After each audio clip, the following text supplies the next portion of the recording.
Je vais vous lire un texte qui était écrit d'après le dernier tableau du peintre Aldéi. Tandis que l'Europe brille, l'Afrique se lève. Depuis 1000 ans, le soleil blanc d'en haut, par la force des choses et la puissance de sa lumière, dicte ses lois sur le monde noir d'en bas. Mais le jour est venu de prendre la main à l'enfant terrible qui aujourd'hui se tient debout, stable comme une statue de marbre, aussi raisonnable qu'un livre de sagesse. L'heure est arrivée de l'étreindre en signe de fraternité, non pour le dénaturer et l'attiédir, l'emmener vers le même horizon, mais pour l'encourager dans sa propre voie, car le chemin de l'un n'est pas celui de l'autre.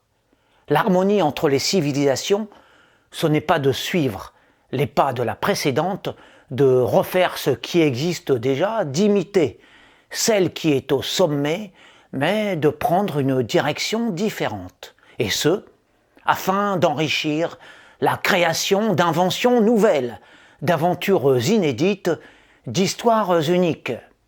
Le Nord contredit naturellement le Sud. Les identités se forment dans les contrastes, non dans les ressemblances. À chaque fleur, ses éclats, sa terre, sa destinée.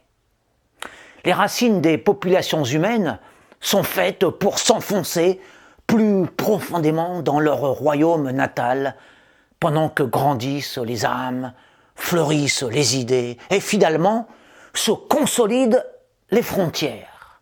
Tel est le sort souhaitable des peuples, des races, des sangs. Les fruits d'un pays donné auront toujours leur saveur originelle, leur forme spécifique, leur odeur naturelle. Rien ne sera jamais semblable chez l'étranger, ni les vues, ni les goûts, ni les couleurs. Il est temps d'avancer. Le continent mûr ne tourne pas le dos à celui qui est encore vert. Au contraire, il l'incite à poursuivre sa vraie route et respecte ses valeurs. Les hommes ne marchent pas à égale vitesse, mais ils progressent ensemble.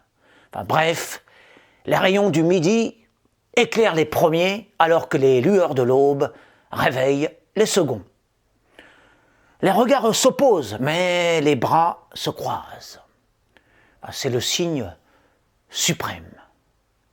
Là doit commencer le règne de la concorde universelle. Et pour tous les êtres, la planète tournera enfin dans le sens de soi et d'autrui. Alors je remercie pour sa belle peinture, le peintre Aldéi, et puis aussi pour le fait qu'il sait m'inspirer, j'espère, de bons textes. Merci à tous.